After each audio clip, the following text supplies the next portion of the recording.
প্রমাণ প্রমাণ বাণী সেই দিন রাজরানী প্রমাণ প্রমাণ বাণী সেই দিন রাজরানী সম্পত্তি সুরক্ষে প্রমাণ কবি কিয়ে এ পদটি লেখিলে কবি বন্ধুর কৃষ্ণ প্রসাদ বসুଙ୍କ ভাষাରେ ପ୍ରମାଣ ପ୍ରମାଣ ଗାଇ ସେଇ ଦିନ ହେଲା ଇଏ ରାଜରାଣୀ ତାର ପରିଚୟ ସମ୍ପତ୍ତି ସୁର ସମ୍ପତ୍ତି ଇନ୍ଦ୍ର ସମ୍ପତ୍ତି ପାଇଗଲେ ହେଲାନି ନା କି ହେବ ଇନ୍ଦ୍ର ସମ୍ପତ୍ତି କି ହେଲା ସବୁ ସୁଖ ଉତ୍ପତ୍ତି ସ୍ଥାନ ରାଜା ଭାବୁଛନ୍ତି ଏ ଦମ୍ପତି ଯଦି ପାଖରେ ସମ୍ପତ୍ତି ଗୋଟେ ନୃପତି ଏସବୁ ଭୁଲ ଏ ଦମ୍ପତି ହେଉଛି ଶ୍ରେଷ୍ଠ ତା ଭିତରକୁ ଯିବାନି ତେଣୁ ଉଭୟଙ୍କ ଭିତରେ ଗୋଟେ ସମ୍ପର୍କ ବଢିଗଲା ହେଲା ଯେ ଆ କିଛି ଦିନେ ଗର୍ଭ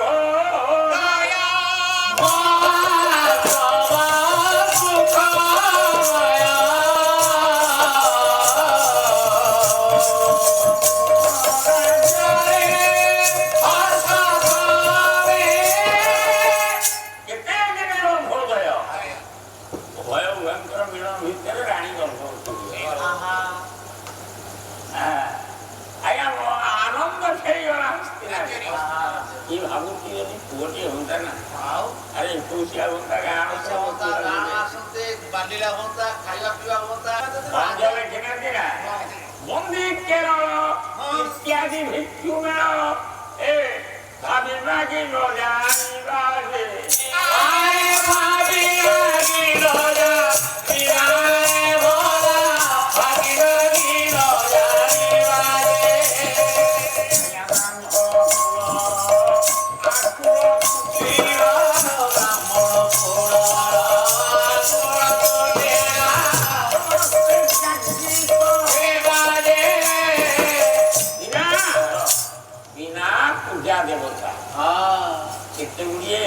ଆଜ୍ଞା ପୂରଣ ହେଇଯାଉଛି ଯଦି ରଜାଙ୍କର ପୁଅ ବନ୍ଦୀ କେରଳ ମାନେ ସାପୁଆ କେଳା କହିଲା ରଜାଙ୍କର ପୁଅ ହେଲେ ସେ ଦାଣ୍ଡ ସାରା ସାପ ଖେଳିକି ମୋର କିଛି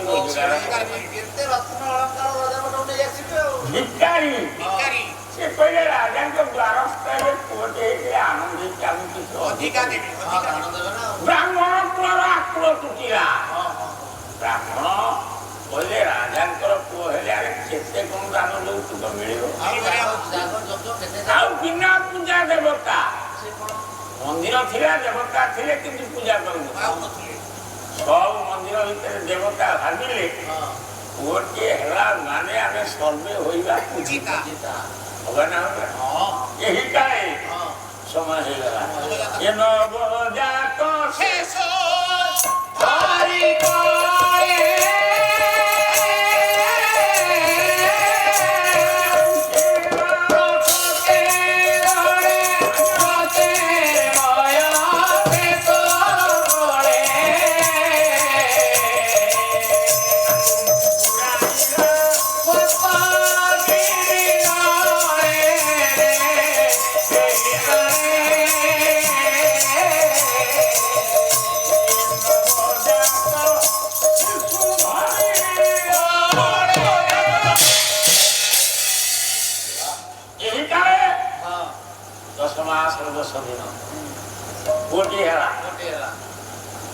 ଆଜ୍ଞା ପୁଅଟି ହେଲା ଯେ ଭାଇ ମାନେ ସେବିକା ମାନେ ସବୁ ଘେରି ଗଲେ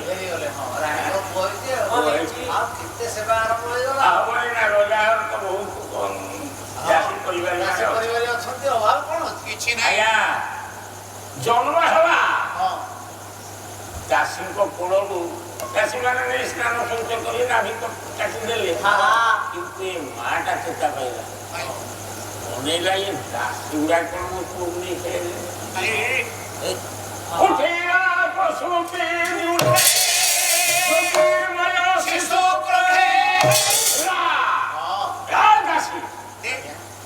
ଜନ୍ମ କରି ତୁ ଖେଳିଲି ଏ ରାଣୀ କହୁଛି ଗଲା ଛଡେଇ ଆଣିଲା ସେ ସନ୍ତାନ କୋଳରେ ଧରିଲା ଓ ଭୟ ଆଜ୍ଞା ଦୁଇଟା ମାନେ ଦାଣ୍ଡ ମଝିରେ ଅଟ୍ଟାଳିକା ଦୁଇ ପାର୍ଶ୍ୱରେ ହସ୍ତିନାରେ ତାକୁ ବର୍ଣ୍ଣନା କରି କହିବା ସମୟ ନାହିଁ। ବର୍ତ୍ତମାନ ମଝିରେ ସେ ଛୁଆଟାକୁ ଧରିକି ଗାଁ ପାର ହେଇଗଲାଣି। ଆଶ୍ଚର୍ଯ୍ୟ ହେଲେ ଚାଲିଛେ କମରେ ରଜା ଘର ବୋଉଟା ପ୍ରଥମ ପ୍ରସୂତି ନାରୀ କଣ ଛୁଆଟାକୁ ଧରି ଚାଲିଲାଣି। ଉଭୟ ପାର୍ଶ୍ୱରେ ସମସ୍ତେ କାହିଁକି ଆଜ୍ଞା କିଛି କହୁନାହାନ୍ତି? ନା ରାଜା ଅଛନ୍ତି ସିଏ କିଛି କହୁନାହାନ୍ତି। ବଡ ହର ବଡ ଗୁବର କଥା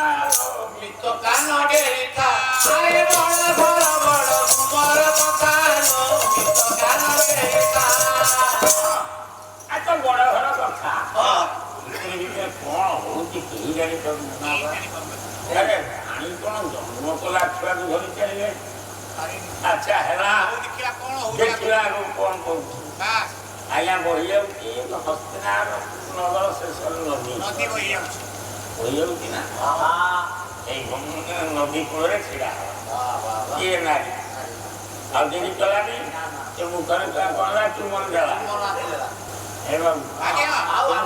ଆମେ ଯଦି କହିଦବା ରାଜା ତ କିଛି କହୁନାହାନ୍ତି ବଡ ଘର କଥା ଆଲୋକ ମୁଣ୍ଡ ରହିବନି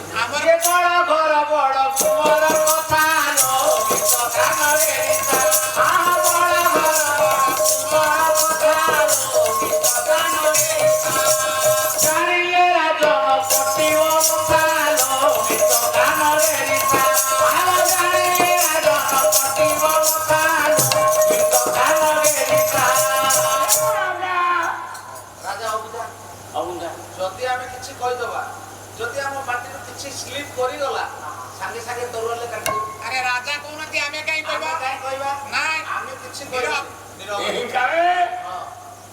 ସେଇ ନବଜାତ ସନ୍ତାନକୁ ନେଇ କୂଳରେ ଧରି ଯାଇ ପହଞ୍ଚିଗଲେ ନଦୀ କୂଳରେ ଡେରି କଲା ତାକୁ ବୁଡାଇଲା ସ୍ରୋତସ୍ୱିନୀ ଜଳେ ଧରିଥିବା ସନ୍ତାନକୁ ଖରସ୍ରୋତ ନଦୀକି ଫିଙ୍ଗି ଦେଲା।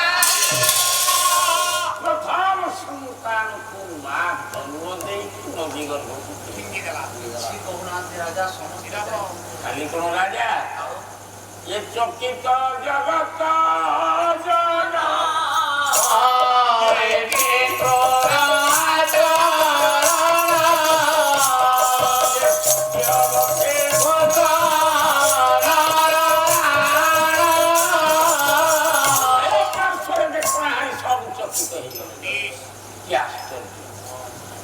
ଗୋଟାଏ ମାରିଲା ଫେରିଲା। କବି କହିଲେ ସମୟ ନାହିଁ ସେ 1 2 3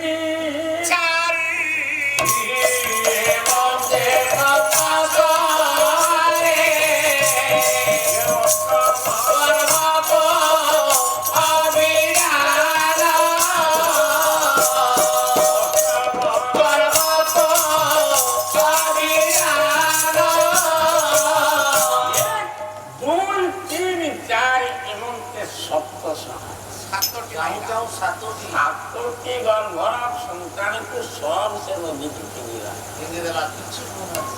ରାଜା ନୀରବ ପ୍ରଜାମାନେ ଅତି ଅସହନ ହେଇଗଲା। ମନ୍ତ୍ରୀ କହିଲେ ରାଜନ ଆପଣ ପିଲାର ସତ୍ୟ କରିଛନ୍ତି କିଛି କହିବେନି ମୁଁ କଥା ମାନ ଆସିକି ବୟସ ହେଇଗଲାଣି ବୃଦ୍ଧ 7ଟା ସନ୍ତାନର ବାପ କିନ୍ତୁ ଗୋଟିଏ କୋଳରେ ନାହିଁ। ବର୍ତ୍ତମାନ ଉପାୟ କଣ କରିବା ନା ଶୁଣନ୍ତି ରାଣୀର ଅଷ୍ଟଙ୍ଗାର ଗର୍ଭ ଏ ସନ୍ତାନଟା ମାରିଦେବା ପୂର୍ବରୁ ଆପଣ ଗୋଟେ ବିହିତ ପ୍ରତିକାର କର ନହେଲେ ଶେଷରେ ହାତ ପାଟି ମାଗୁ ରାଗି କିଛି କହିବନି ପ୍ରକୃତିରେ ଗାଇ ଦେବନି ଶାସ୍ତି ଦେବନି କିନ୍ତୁ ହାତପାତି ମାଗୁନା ବଂଶ ରକ୍ଷା ହେଇଯାଉ। ମୋର ବିଶ୍ୱାସ ତୁମେ ହାତପାତି ମାଗିଲେ ସେ ଆଉ ମାରିବେନି ସେ ସନ୍ତାନ ନିଶ୍ଚିନ୍ତ ଦାନ କରିବେ ଏ ରାଜ୍ୟ ରକ୍ଷା ହେଇଯିବ ହେଲା ନହେଲେ ଉତ୍ତରାଧିକାରୀ ରହିବ କି? ତାପରେ ଅଷ୍ଟମ ଗର୍ଭକୁ କୂଳରେ ଧରି ରାଣୀ ଚାଲିଛି ସେ ନଦୀ କୂଳକୁ ନା ସମ୍ମୁଖରେ ଛିଡା ହେଇଗଲେ ପାଣି ଯୋଡ଼ି ବାଣି ଭଣିଲେ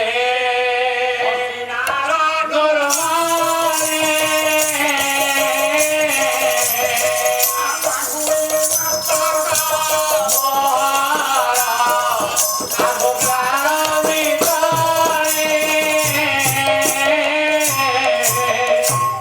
ଛିଡ଼ା ହେଲେ ରାଜା କହିଲେ ଦେଖ ମୁଁ ଶପଥ କରିଛି କିଛି କହିବିନି କଟୁକୁଟିରେ ଗାଳି ଦେବି କିନ୍ତୁ ମୋ ହାତ ପ୍ରତି ମାଗିଛି ତୁମେ ସାତଟି ମାରିଦେଲ ମୁଁ କିଛି କହିବି ଏ ପୁଅଟାକୁ ମାରନା ମତେ ଦିଅ ଏ ପୁରା ପ୍ରକୃତିର ପୁଞ୍ଜଧନ ତୁମେ ମା ହୋଇକି ଦେଖିବ ସୁନାର ମୁକୁଟ ତୁମ ପୁଅ ପିନ୍ଧିବ ହସ୍ତିନା ସାମ୍ରାଜ୍ୟ ସେ ଦୟା ତାକୁ କାହିଁକି ମାରୁଛ ସାତଟା ମାରିଲ ମୁଁ କିଛି କହିବି ତେଣୁ ଅସୁର ଆଖି ମାଗିଲେ ବକ୍ରବତୀରେ ମାରି ଚାଲିଲା ଦୃଷ୍ଟି ବି ଦେଲାନି ରାଜା ଚିନ୍ତା କଲେ ଆଉ ଥରେ ମାଗେ 3 ଥର ହାତ ପ୍ରତି ମାଗିଲେ ରାଣୀ তুমি অষ্টম সন্তান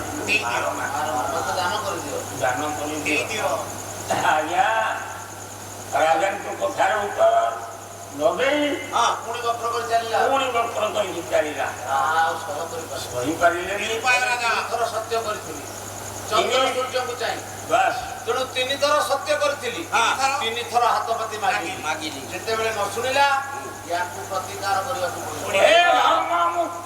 ସତ୍ୟ କରିଥିଲି 3 ଥର ଜଣେ ରାଜା ହାତ ପାତି ମାଗିଲେ ଯୋଉଟା ପୁରୁଷ ଧର୍ମରେ ପୁରୁଷ କଣ କେବେ ନାରୀ କି ହାତ ପାତି ସୁଭଦ୍ରା ଟଙ୍କା ଏପର୍ଯ୍ୟନ୍ତ ମାଗିଲି ଆଉ 5,000 ଆସିଲାଣି 15 ଦିନ ହେଲା ମୁଁ ଜମା ଏପର୍ଯ୍ୟନ୍ତ ମାଗୁନି ଦେଖିବା ସେ ମତେ ଦଉଛି ନା ନାହିଁ ଆଜ୍ଞା ଆଉ ସମୟ ନାହିଁ ତୋ ସ୍ତ୍ରୀ ମତେ ଟଙ୍କା ଦବ ଏ ପାଟି କରୁଛୁ ଅତ୍ୟ ସହନ ହେଇଗଲା ରାଜା କ୍ରୋଧରେ ଜ୍ଞାନ ଶୂନ୍ୟ ହେଇଗଲେ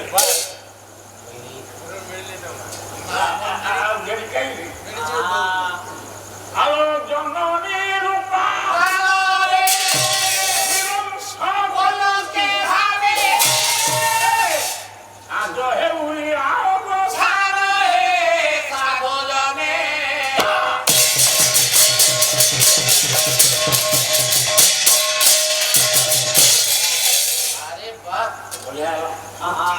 ଛୁଟି କଳା କରିଛି ବାଜାଟା କାଇଦାରେ ମାରୁଛି ପୁରୁଣା ଭାଇ ପକି କାଇଦାରେ ବାଜା ମାରୁଛି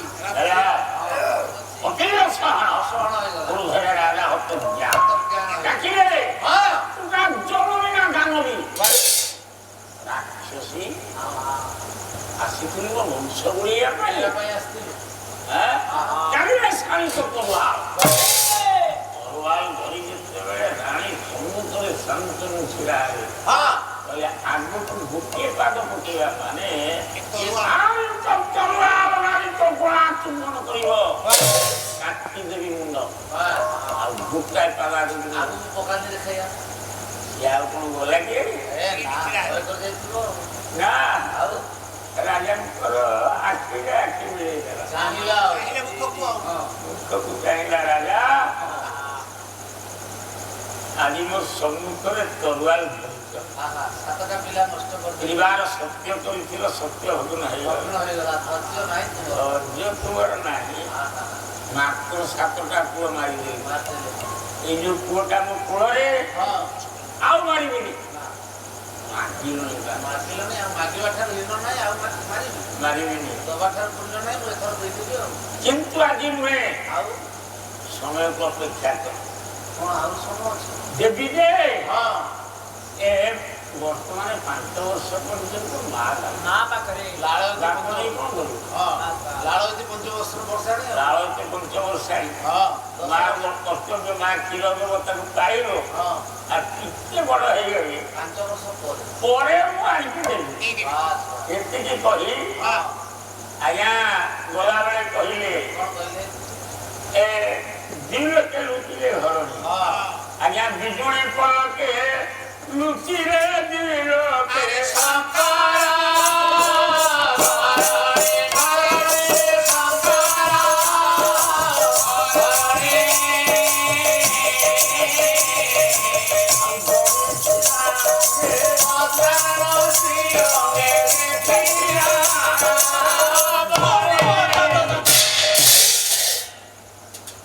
ବାବୁ ଲୋକେ ଲୁଚିଲେ ଦୁଇ ଲୋକେ ଶଙ୍କର ଘରଣୀ ଗଲାବେଳେ କହିଗଲେ ମନେ ରଖ ରାଜା ରାଜା ମୁଁ କିଏ ଚିହ୍ନି ପାରିଲନି ଏଇଠି କହୁଛି ଏଇଠି କହିକି ମୁଁ ଯାଉଛି ଯାଉଛି ମୁଁ ଶେଷ କଥା ନୁହେଁ ମୁଁ ପତି ତୁ ଭାର ପତି ମୋର ଗଙ୍ଗା ଧର।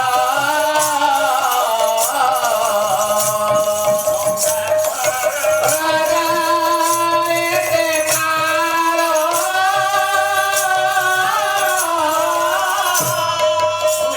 ପତ୍ନୀ କୁମ୍ଭର ସେଦିନ ପାଇଁ ସତ୍ୟତା ଉପରେ ମୁଁ ପତ୍ନୀ ହେଇଥିଲି କିନ୍ତୁ ମୁଁ କଣ ସ୍ତ୍ରୀ ନୁହେଁ ମତେ ଚିହ୍ନି ପାରିଲନି ମା ମାନେ କହନ୍ତି ଦଣ୍ଡକ କଣ ଗଙ୍ଗା କହିଲେ ଥିବି ଗାଙ୍ଗୀ କହିଲେ ଯିବି ତା ଅର୍ଥ ହଉଛି ଯେତେବେଳେ ସତ୍ୟ ଭଗ୍ନ ହେଇଗଲ ଆଉ ତୁମ ସହିତ ମୋର ସମ୍ପର୍କ ନାହିଁ ତୁମ ପତ୍ନୀ ନୁହେଁ ତାର ସମୟ ଆସୁ ମୋ ପତି ହଉଛନ୍ତି ମୋ ଗଙ୍ଗା। ପତି କିଏ ନା ଗଙ୍ଗାଙ୍କୁ ମସ୍ତକରେ ଧାରଣ କରନ୍ତି ଯେଉଁ ଦେବଦେବ ମହାଦେବ ମହାଦେବଙ୍କ ପତ୍ନୀ ମୋ ନାଁ ଗଙ୍ଗା ଗଙ୍ଗା କେବଳ ମାନବୀ ଲୀଳା କରିବା ଆଉ ପାଇଁ ମାନବ ଲୀଳା କରିବା ପାଇଁ ଆସିଥିଲି କାହିଁକି ନା ଏ ଅଷ୍ଟବସୁକୁ ଉଦ୍ଧାର ଉଦ୍ଧାର କରିବା ପାଇଁ ଏ ଅଭିଷେକ ସୁରବାସୀ ଅଷ୍ଟବସୁଙ୍କ ଅଭିଶାପ ବାରତା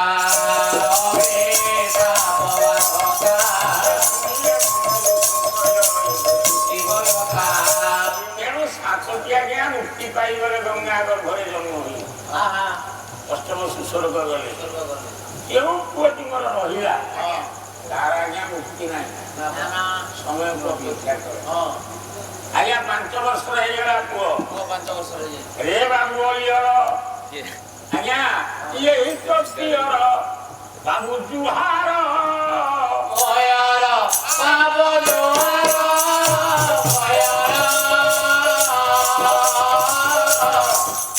ଲକ୍ଷ୍ୟ କରିବେ ଆଜ୍ଞା ବହୁତ କଥା ଆଜ୍ଞା ଶାନ୍ତନୁ ଦେହ କ୍ଷୀର୍ଣ୍ଣ ହେଇଗଲା ବିଚ୍ଛେଦ ବହୁତ ଦୁଃଖ ଯିଏ ବୟସ ଥିଲା ବେଳେ ଆଜ୍ଞା ପତ୍ନୀ ବିଚ୍ଛେଦ ହେଇଗଲା ତାଠାରୁ ଦୁଃଖ ନାହିଁ ଧରନ୍ତୁ ରାମ ସୀତା ତାଠାରୁ ଦୁଃଖ ବିଚ୍ଛେଦ ଅଛି ନା ନାହିଁ ଦମୟନ୍ତୀ ନଳ ବିମଳା ଅଭିମନ୍ୟୁ ସ୍ତ୍ରୀ ବିଚ୍ଛେଦକୁ କଷ୍ଟ ଅଛି ବିମଳା ତାଙ୍କର ତ ଗୁଡ଼ାଏ କଥା ସେ ଗପ କହିଲେ ଘଣ୍ଟାଟି ଦରକାର ଆଜ୍ଞା ତେଣୁ ପତ୍ନୀ ବିଚ୍ଛେଦ ଭାରି କଷ୍ଟ ଭାରି କଷ୍ଟ ତେଣୁ ରାଜା ଆଉ ରାଜକାର୍ଯ୍ୟରେ ମନ ଲାଗିଲାନି ଖାଲି ସେ ଗଙ୍ଗାପୁରରେ ବୁଲିଲେ କହିକି ସବୁବେଳେ ଭାବି ଭାବି ଦିନୁ ଦିନ ଏ ଦିନ ତନୁ ହେଲା ତନୁ ଛିନ୍ନ ହେଇଗଲା ଆଜ୍ଞା ବୁଢା ହେଇଗଲେ ନଈକି ଚାଲିଲା ଭଳି ହେଇଗଲେ କାରଣ ଦେହର ଦୁର୍ବଳତା ଆସିଗଲା କିନ୍ତୁ ରାଜକାର୍ଯ୍ୟରେ ମନ ଲାଗିଲାନି ହାୟ ଗଙ୍ଗା କହିକି ସେଇ ନଦୀ କୂଳରେ ବୁଲିଲେ ଦିନେ ଭ୍ରମୁ ନଦୀ ତଟେ ଦେଖିଲେ ଚକିତେ ଛାତି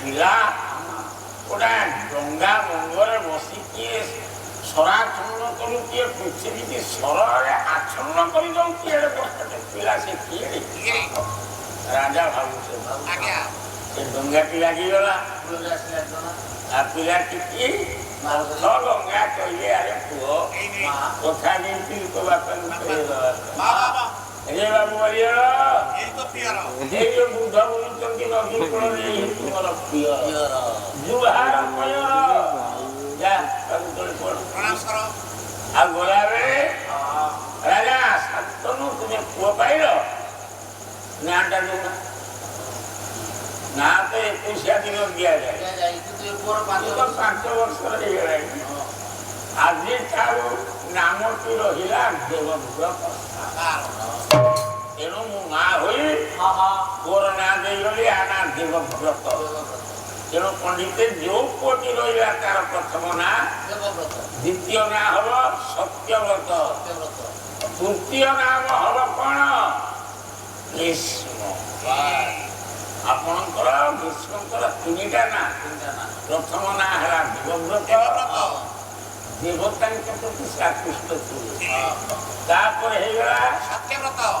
ସତ୍ୟ କାହା ଉପରେ ସେ ବହୁତ ନିଷ୍ଠା। ସତ୍ୟ ମାନେ କଣ କି ସେ କଥା ତ ବହୁତ ରହିଲାଣି। ଆଜ୍ଞା ସେ ପିତୃଭକ୍ତ ଥିଲେ। ସତ୍ୟତାକୁ ପାଳୁଥିଲେ। ତୃତୀୟ ନାଁ କଣ? ପାଇଛନ୍ତି ନା। ତାପରେ ଭୀଷ୍ମ ହେବେ। ଅଯୁକ୍ତ ଇ ଯୁକ୍ତ ସଯୁକ୍ତ ମ। କଣ ହେଲା? ପ୍ରଥମ ଦେଖନ୍ତୁ ଭୟ ନାହିଁ। ଦ୍ୱିତୀୟରେ ମୁକ୍ତି କିଛି ଆୟତ କରିନେଲେ। ମଣିଷର ଗୋଟେ ମୁକ୍ତି ଅଛି ନା, ସିଏ ବି ତା ହାତରେ ରହିଲା।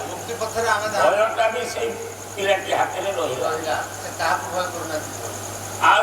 ଆଉ ଗୋଟେ କଣ ମୁକ୍ତି ପରେ ମୃତ୍ୟୁ।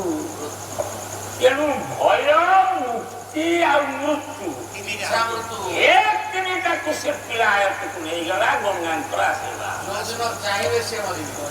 ତେଣୁ ତାଙ୍କ ନାଁ ହେଲା ଭୀଷ୍ମ। ଘରେ ଭୟ, ସରେ ମୁକ୍ତି, ନରେ ମୁକ୍ତି। ଏ ତିନିଟାକୁ ଆୟତ ଯିଏ କରେ ତା ନାଁ ହୁଏ ଭୀଷ୍ମ। ତେଣୁ ଆପଣମାନେ ଲକ୍ଷ୍ୟ କରିବେ ଭୀଷ୍ମ। ଲକ୍ଷ୍ୟ କରିବେ ବାପାଙ୍କର ମନ କଥା। ଭାଗବତ କହିଲେ ନା, ପିତାର ମନ ଉତ୍ତମ ପୁତ୍ର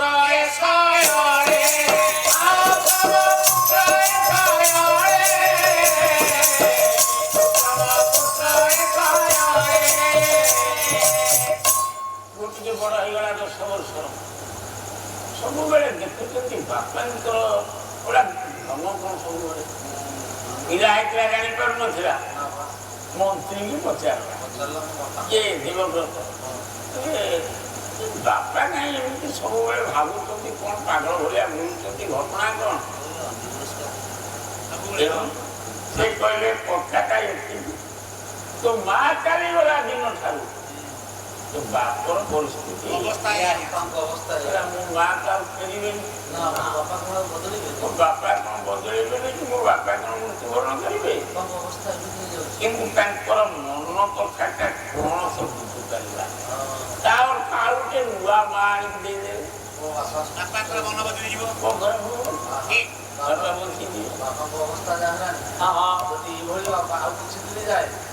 ବାପା ବଞ୍ଚିଯିବେ। ହେଲା ଏ ଜୀବନେ ମୋ ଜୀବନେ ହସ ନାହିଁ ଲୁହ ନାହିଁ। ସାରେ এই গীতটি হচ্ছে এই চলচ্চিত্রর গীত।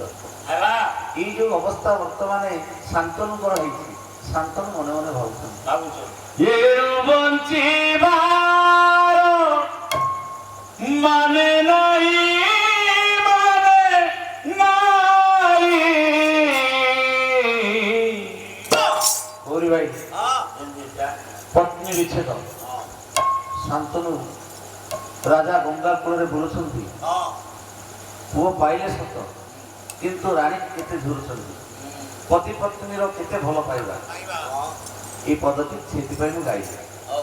ତମେ ପୁରାତନ ଗାୟକ, ପୁରୁଣା ବାଜା ଟିକେ ବଜେଇବ।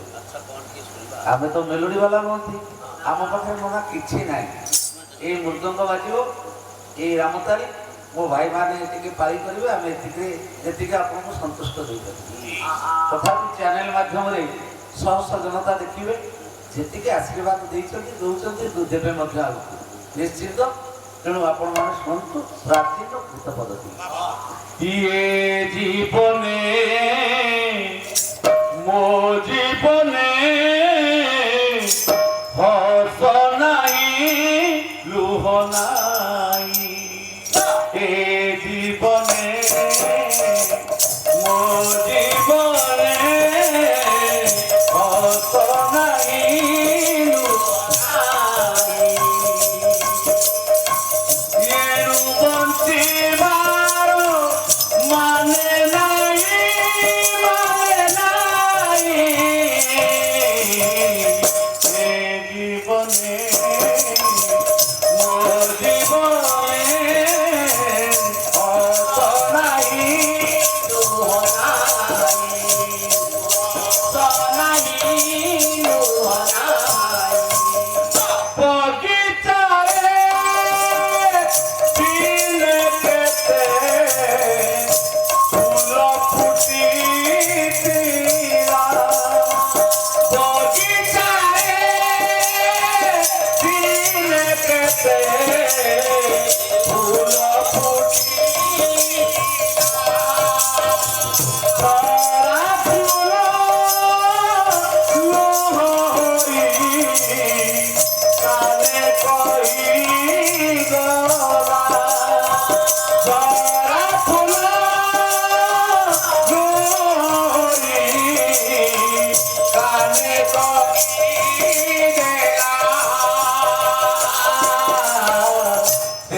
মন্ত্রী কইলে তোমার বাপা সেই ঝিওটাকে ভালো করছে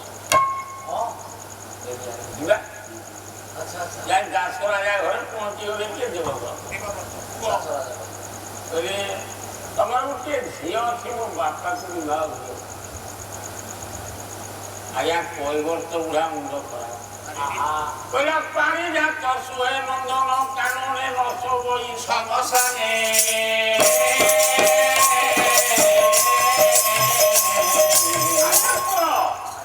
କହିଲୁ ପାରିଜାତ ଫୁଲଟା ନନ୍ଦନ କାନନକୁ ଶୋଭା ପାଇବ ନା ଶ୍ମଶାନକୁ ଶୋଭା ପାଇବ ନା ପାରିଜାତ ଫୁଲ ନନ୍ଦନ କାନନକୁ ତୋ ବାପା ବୁଢା ହେଲାଣି କାଲି ସକାଳେ କଣ କରିବୁ ଶ୍ମଶାନକୁ ତାହେଲେ ମୋ ଝିଅ ପାରିଜାତ ଫୁଲ ମୁଁ ବାପ ହୋଇକି ଚିନ୍ତା କରୁଛି ନନ୍ଦନ କାନନର ଆଉ ବୁଢା ବୁଢା ଅବସ୍ଥା କଣ ହେଲାଣି ଦେଖିଲୁ ବୁଢାର ଅବସ୍ଥା କଣ ହେଲାଣି ଆରେ ତୋ ବାପାର ଗୋଟିଏ ଦାନ୍ତ ଅଛି ତୋ ବାପା ଭଲରେ ଚାଲି ପାରୁଛି ତୁ ଚାଲି ଆସିଛୁ କେମିତି ପ୍ରସ୍ତାବ ନେଇ ତୋ ବାପା ସହିତ ମୋ ଝିଅକୁ ବିବାହ କରିବୁ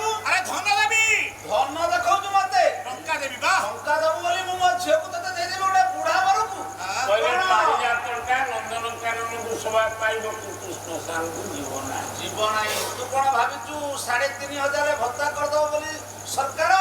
ମୁଁ ତ ମୋ ଝିଅକୁ ଦେଇଦେବି, ତୋ ବାପା ମରିଗଲେ ବିଧବା ଭତ୍ତା ପାଇ ଚଳିବ? ହେଇପାରିବନି। ତେଣୁ କହିବାର ତ ଚିନ୍ତା କଲା କହିଲାକୁ ବୁଦ୍ଧିରେ ହଟେଇ ଦେବା। ବୁଦ୍ଧି ଅଛି ନା ମୋର। ଆଉ ମୁଁ ଦାସ ରାଜା କି? ମୁଁ ବି ରାଜା, ମୁଁ ବି ଦାସ ରାଜା। ମୁଁ ତାକୁ ଛାଡ଼ିବିନି, ମୁଁ ଦେଇପାରିବିନି। ଆଚ୍ଛା କହିଲୁ ପୁଅ ଖିଆଲ କଣ ଅଜା? ମୁଁ କଥା ଦେଲି ଉଠୁନୁ। ଅଜା ତୋ ବାପା ବୃଦ୍ଧ ହେଲେ ବି ମୁଁ ଝିଅ ଦେବି। ବଢିଆ କଥା। ଟିକେ ତୁ ତାର ବଡ଼ ପୁଅ ଅଛୁ ନା? ବଡ଼ ପୁଅ। ତୋ ବାପାର ଆଉ ଗୋଟେ ସ୍ତ୍ରୀ ଥିଲା, ତା ଠାରୁ ତୁ ଜନ୍ମ। ଆମର କ୍ଷତ୍ରିୟ ବଂଶର ଗୋଟେ ଅଛି ହିସାବ, ନିୟମ ଅଛି। ଆଜ୍ଞା ବଡ଼ ପୁଅ ରାଜା ହବ ନା? ବାପର ବଡ଼ ପୁଅ। ତାହେଲେ ଇଏ ରାଜା ହବ। ମୋ ଝିଅ ଠାରୁ ଯଦି ଗୋଟାଏ ଦିଅନ୍ତୁ ହୁଅନ୍ତୁ। ଆଚ୍ଛା କହିଲୁ ବାବୁ ସେ କ'ଣ ଯାଇ ମାଛ ଧରି ପେଟ ବସିବ? ନା ଅଜା ଠିକ କହୁଛନ୍ତି। ନା ଅଜା ଠିକ। ଆଉ ତୁ ତ ରାଜ ସିଂହାସନରେ ବସିବୁ। ଐଶ୍ୱର୍ଯ୍ୟ ବିଭୂତି ତୋର, ମାଲିକ ତୁ। ତୋ ପାଖରେ ମୋ ନାତି କ'ଣ ଚାକର ହେଇଯିବ? ଛଇଟେ କହୁଛି ଅଜା ଆପଣଙ୍କ ଝିଅକୁ ନେଇ ନଗଲେ ଯଦି ମୋ ବାପାକୁ ବିବାହ ନ କରିବି, ମୋ ବାପା ମରିଯିବି। ତାହେଲେ ମୁଁ ଆପଣଙ୍କ ଝିଅକୁ ନେବି, ମୋ ମା ହବ ସିଏ, ମୋ ବାପାକୁ ବିବାହ ହବ। କଣ ମତେ କରିବାକୁ ପଡିବ କୁହନ୍ତୁ ଅଜା? ଏଟା କ'ଣ ଧାର୍ଯ୍ୟ? ହଁ ଆପଣ ଯାହା କହିବେ, ଯଦି କହିବେ ମୁଁ ସତ୍ୟ କରିବି। ତ୍ରିବାର ସତ୍ୟ କର। ସତ୍ୟ ସତ୍ୟ ସତ୍ୟ ତ୍ରିବାର ସତ୍ୟ କରୁଛି। ଆପଣ ଯାହା କହିବେ। କ'ଣ କହିବେ? ସମୂହ ବିଭୂତି, ଆଜ୍ଞା ଆଜ୍ଞା। ହସ୍ତିନା ରାଜସିଂହାସନ ଇତ୍ୟାଦି ରାଜମୁକୁଟ ଦାନ କରିଦେଲି। ଆପଣ ତୋ ଝିଅ ଗର୍ଭରୁ ଯିଏ ଜନ୍ମ ହବ ସିଏ ରାଜା ହବ। ସିଏ ହସ୍ତିନାର ରାଜା ହବ। ସେଇ ସୁନା ଅନୁକଟ ଏଥର ଆଉ କ'ଣ ଅଛି? ଅଜା ଏଥର ଖୁସି ତ? ଖୁସି ଯେ ଆଉ ଖୁସି କଥା। ଆହୁରି ଗୋଟାଏ କଥା ରହିଲାଣି। ହସ୍ତିନାର ରାଜ ସିଂହାସନ ରାଜମୁକୁଟ ଯେତେ ଧନ ସମ୍ପତ୍ତି ସବୁ ଦାନ କରିବି। ଆଉ କ'ଣ କଥା ରହିଲା? ଆଉ ଗୋଟାଏ କଥା ବା କହୁନାହାନ୍ତି। ତୁମେ ସିନା ବି ସବୁ ଦାନ କରିଦେବ, ତୁମ ଠାରୁ ଯୋଉ ଦୟା ସୃଷ୍ଟି ହେବେ ସେ କାଲି ସକାଳେ କହିବେ ଆରେ ଆମ ବାପା ଛାଡ଼ିଦେଲା ବୋଲି ଆମେ ବଡ଼ ଅଂଶ ଛାଡ଼ିଦେବୁ। ଆମେ ଛାଡ଼ିବୁନି ଆମ ଅଂଶ। ସେ ହାଇକୋର୍ଟ କ'ଣ ସୁପ୍ରିମକୋର୍ଟ କରି ସମ୍ପତ୍ତି ଦେଉଛି। କ'ଣ କହୁଛନ୍ତି? ଠିକ କହୁଛ ସେଇ ଅଜା। କଥାଟା ସିନା ତୁମେ ଛାଡ଼ିଦେଲ, ତୁମ ଛୁଆ କ'ଣ ଛାଡ଼ିବେ? ଏଇ ଅଜା ଏଥିରୁ ଜଣା ପଡ଼ିଲା ତେଣୁ ଦେବବ୍ରତ ବିଚାର ଅଜା ଗାଁରେ ନିଶାପକୁ ଯାଆନ୍ତି। ଜଣା ପଡ଼ିଗଲା ଯୋଉଠି ଝଗଡ଼ା ନ୍ୟାୟ ନିଶାପରେ ଠିକ। ତେଣୁ ଭୀଷଣ ପ୍ରତିଜ୍ଞା କରୁଛି ଐଶ୍ୱର୍ଯ୍ୟ ସିଂହାସନ ରାଜମୁକୁଟ ଦାନ କରିବା ସଙ୍ଗେ ସଙ୍ଗେ ମୁଁ ଏ ଚନ୍ଦ୍ର ସୂର୍ଯ୍ୟ ମା ବସୁଧାକୁ ଛୁଇଁ ଶପଥ କରୁଛି ଅଜା ମୋ ଜୀବନରେ କେବେ ବିବାହ କରିବି ନାହିଁ। କୁମାର ବ୍ରତ ମନ କରିବି। ସତ୍ୟ କଲି ଏ ଧର୍ମ ସାକ୍ଷୀ ସାକ୍ଷୀ ରୁହ। ମୋ ଜୀବନରେ ମୁଁ ନାରୀ ସ୍ପର୍ଶ କରିବି ନାହିଁ। ନାରୀ ସ୍ପର୍ଶ କରି ସନ୍ତାନ ଆଶ୍ଚର୍ଯ୍ୟ କୈବର୍ତ୍ତ ଭାବୁଛି। ଆରେ କ'ଣ ତୁ କଲୁ ରେ? ବିବାହ କରିବିନି ଜୀବନରେ। ରାଜସିଂହାସନ ଦେଲୁ, ଦାନ କରିଦେଲି। ରାଜମୁକୁଟ ଦେଲୁ, ଦାନ କରିଦେଲି। ହସ୍ତିନାର ସ୍ୱର୍ଗ ସମ୍ପତ୍ତି ଦେଲୁ, ଦାନ କରିଦେଲି। ଏସବୁ ତୋ ଜୀବନଟାକୁ ଦାନ କରିଦେଲି। ମୁଁ ବିବାହ କରିବିନି ଅଜା। ଧନ୍ୟରେ ପୁଅ। କେବଳ ମୋ ମାକୁ ଦରକାର। ମୋ ମା ଏଇଭଳି ପୁଅ କେତେଟା ଅଛନ୍ତି ଆଜ୍ଞା ଦୁନିଆରେ ଯିଏ ବୃଦ୍ଧ ବାପ ପାଇଁ ଐଶ୍ୱର୍ଯ୍ୟ ବିଭୂତି ସମ୍ପତ୍ତି ମୁକୁଟ ଏବଂ ନିଜ ଜୀବନଟାକୁ ଦାନ କରିପାରେ। ମୋ ବାପାଙ୍କ ମୁହଁରେ ଟିକେ ହସ ଫୁଟିବା ମୁଁ ଚାହୁଁଛି। ମୋ ବାପା ଟିକେ ହସିବେ, ବଞ୍ଚିବେ, ଆନନ୍ଦ ଅନୁଭବ କରିବେ। ତେଣୁ ଭୀଷଣ ପ୍ରତିଜ୍ଞା କରିବାରୁ ଏବେ ଭୀଷ୍ମ ହୋଇଲା ତା ନାମ।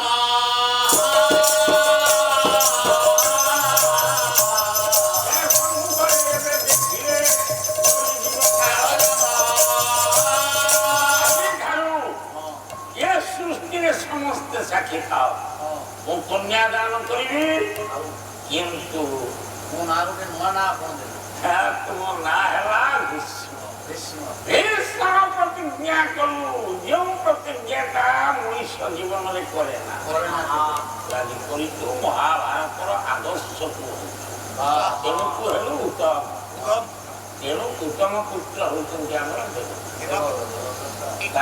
ଛାଡ଼ିଲେ ଆଉ କାରଣ ପ୍ରଥମ ଯିଏ ବାପାଙ୍କ ପାଇଁ ଏତିକି ଦାନ କରେ ସେ ଉତ୍ତମ। ବାପା 2 ଥର କରିବା ପରେ ଯୋଉ ପୁଅ କାମ କରେ ସେ ମଧ୍ୟମ। 3 ଥର କରିବା ପରେ ଯୋଉ ପୁଅ ଶୁଣେ ନା ଏଟା କଣ ଆଜ୍ଞା? ଅଧମ। ପ୍ରଥମ ଶିକ୍ଷାରେ ଯଦି ମାଷ୍ଟର ବିଦ୍ୟା ଧରିନେଲା ଯୋଉ ପିଲା କରେ ଉତ୍ତମ ଶିଷ୍ୟ। ଉତ୍ତମ। 2 ଥର କହିଲେ ମଧ୍ୟମ। ବୁଝେଇ ଶେଷରେ ଯଦି ନ ବୁଝିଲା ତା ପିଠିରେ ଗଧ ଦେଖିକି ଛାଡ଼ିଦେବେ ଆଉ। ନା କଣ ସେଟା ଅଧମ। ଆଉ ଗୋଟାଏ କଥା ନିଜ ନାମରେ ନାମିତ ହେଲେ ଉତ୍ତମ। ବାପା ନାଁରେ ଯିଏ ନାମିତ ହେଲା ମଧ୍ୟମ। ଯିଏ ମାମୁ ନାଁରେ ହେଲା ସେଇଟା ଅଧମ। ଶ୍ୱଶୁର ନାଁରେ ଯିଏ ହେଲା ସେଇଟା ନରାଧମ। ସେଟା ଧମା ଇଏ ହଉଛି ସଂସ୍କାର। ତା ଭିତରେ ଆଉ ଗୁଡ଼ାଏ କଥା ରହିଲା। ଆଉ ବିଳମ୍ବ କରନ୍ତୁନି। ମୋ ବାପା ଠିଆ ହେଇଛନ୍ତି ପ୍ରଣାମ କରନ୍ତୁ। ବାପା ଖୁସି ଆଉ ଗୋଟାଏ କଥା ପରିବର୍ତ୍ତନ କହିଲା ଯେଉଁ ଝିଅଟିକୁ ମୁଁ ଦାନ କଲି ତାର ପ୍ରଥମ ନାଁ ହଉଛି ମତ୍ସ୍ୟଗନ୍ଧା। ଦ୍ୱିତୀୟ ନାଁ ହଉଛି ସତ୍ୟବତୀ। ତୃତୀୟ ନାଁ କଣ? ଯୋଜନଗନ୍ଧା। କେତେବେଳେ ହେଲା ବହୁତ କଥା ଆଜ୍ଞା ହଉ। ନାରୀ ମାନଙ୍କର ଗୋଟେ ଆମିଷ ଗନ୍ଧ ଅଛି ଅଗ୍ନି ପଦ୍ମଗନ୍ଧାସ୍ତ କ୍ଷୀରଗନ୍ଧାସ୍ତ। ହଁ ତାପରେ ହସ୍ତିନୀ ମଦଗନ୍ଧାସ୍ତ ମତ୍ସ୍ୟଗନ୍ଧାସ୍ତ ଶଙ୍କିନୀ।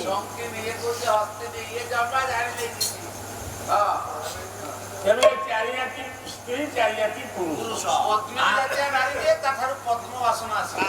ତେଣୁ ଆପଣମାନେ ଏଟା ମାଛ ଗନ୍ଧ ଥିଲା ମତ୍ସ୍ୟଗନ୍ଧା। ଅପୌଡ଼ା ସମୟରେ ଆଜ୍ଞା ଗୋଟା ଦୁଃଖର କଥା ତା ଦେହରେ ପଦ୍ମଗନ୍ଧ ଆସିଲା କେମିତି ନା ପରାଶର ତାକୁ ରୋଗ କଲେ। ଗଙ୍ଗାରେ ପରାଶର ତାକୁ ଯୌବନ ପଦାର୍ପଣ କଲେ। ତା ସହିତ ଗୋଟା ଦୀପରେ ନେଇକି ପ୍ରେମ କଲେ ସହିତ। ତେଣୁ ସେ ପିଲାଟିର ନାଁ କଣ ହେଲା ଜାଣିଛୁ? କୃଷ୍ଣ ଦୈପାୟନ। ସେ ଗୋଟା ଦୀପରେ ଜନ୍ମ ହେଲା। ତାଙ୍କର ପ୍ରକୃତ ନାମ ହେଲା କଣ ରେ?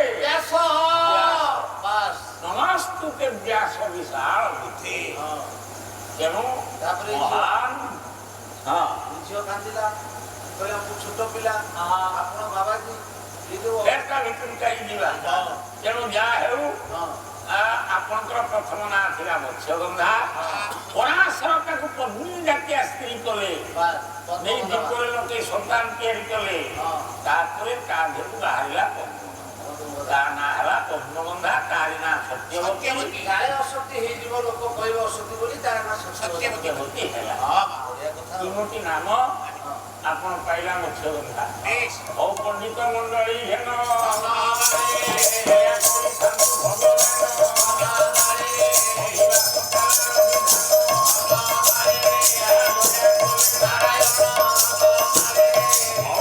ଆପଣ ମାନଙ୍କ ପାଖରେ ରହିଲା ଭଳି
अधिकरू अधिक पाला देखिबा पई आमो चैनल सब्सक्राइब करंतु।